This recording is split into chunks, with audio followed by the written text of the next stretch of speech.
अब देखते हैं बेसिक अरिथमेटिक कैसे यूज़ कर सकते हैं हम लोग पाइथन में, ठीक है। जैसे कि हमने देखा था कि अभी ये तो क्या होता है, ये होता है हमारा कमेंट, ठीक है। हैश जब लिख के लिखा हमने, एक लाइन का सिंगल लाइन कमेंट होता है।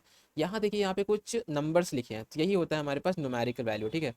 तो आपको न्यूमेरिकल वैल्यू को कभी भी डबल कोड के अंदर लिखने की जरूरत नहीं है ऐसे करके, ठीक है। उनको आप डायरेक्टली लिख सकते हैं। जैसे हमने 2+1 किया, तो ये एक अरिथमेटिकल प्रोसेस है, इसमें हम एडिशन कर रहे हैं 2 और 1 को, तो कितना आ गया, 3 आ गया, सिंपल चीज़ है।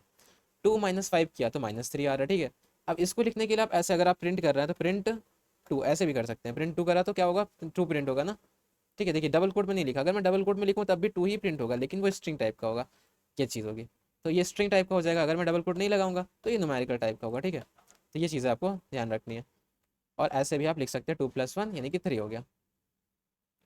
फिर 2 - 5 कितना हो गया, -3। 2 × 2 कितना हो गया, 4 हो गया। 3/2 कितना होगा, डिवीजन में 1.5 आ रहा। अब ध्यान रखिए, 3 डिवीजन बाई 2 किया आपने, 1.5 आ रहा है, ठीक है। एक फ्लोटिंग वैल्यू आ रही है। फ्लोटिंग वैल्यू क्यों मतलब हम बोल रहे हैं, फ्लोटिंग मतलब एक डेसिमल वैल्यू आ रही है, ठीक है। कोई न्यूमेरिकल वैल्यू ही है लेकिन डेसिमल में। अगर आपने 2 बार स्टार लगाया तो इसका मतलब पावर होता है, इसका मतलब है 2 की पावर 3। तो 2 की पावर 3 का मतलब क्या हुआ, 2 को हमें 3 बार मल्टीप्लाई करना है, 2 × 2 = 4, 4 × 2 = 8, ठीक है। अब ऑर्डर ऑफ ऑपरेशन आपको समझना है, तो देखिए यहाँ पे 2 + 10 × 10 + 3 किया है, तब हमारे पास 105 आंसर आ रहा है। ऐसा क्यों, क्योंकि देखिए सबसे पहले पाइथन क्या करेगा, ये बेड मास पे काम करेगा। तो सबसे पहले वो डिवीजन फिर मल्टीप्लिकेशन, क्योंकि यहाँ पे डिवीजन नहीं है तो मल्टीप्लिकेशन करेगा। और 10 × 10 कितना है, 100 हो जाएगा, ठीक है। ये पहले 100 हो जाएगा, तो इस तरीके से 100 हो गया होगा ये। फिर 100, फिर 100 + 2 कितना हो गया होगा यहाँ से, 102, ठीक है, 102 हो गया होगा। फिर 102 + 3 यानी कि 105, इस तरीके से 105 आ गया होगा। ये सिंपल चीज़ है, ठीक है। इस तरीके से काम हुआ है यहाँ पे पाइथन में। अब अरिथमेटिक प्रोसीडर करते हैं, प्रोसीडेंस करते हैं।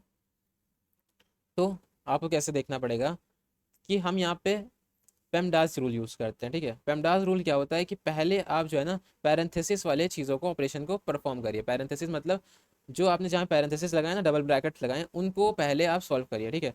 फिर एक्सपोनेंट्स को सॉल्व करिए। पैरेंथेसिस के बाद क्या नेक्स्ट उसको परफॉर्म करना पड़ेगा, एक्सपोनेंट को। फिर हमें मल्टीप्लिकेशन और डिवीजन को परफॉर्म करना है कैलकुलेशन में। उसके बाद मल्टीप्लिकेशन डिवीजन मतलब, मल्टीप्लिकेशन मतलब तो मल्टीप्लाई होता है, लेकिन डिवीजन मतलब यहाँ पे डिवीजन फ्लोर डिवीजन और मॉड्यूलो का भी है।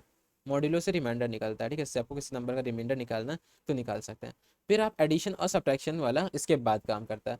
तो ये जब आप कैलकुलेशन कर रहे होंगे तो आपको समझना पड़ेगा ये प्रेसिडेंस। वैसे कोई समझने की ज़रूरत नहीं है, क्योंकि ये आपको आ जाता है कोडिंग करते करते, तो इसमें कोई बड़ी चीज़ नहीं है, ठीक है। सिंपल सी चीज़ है।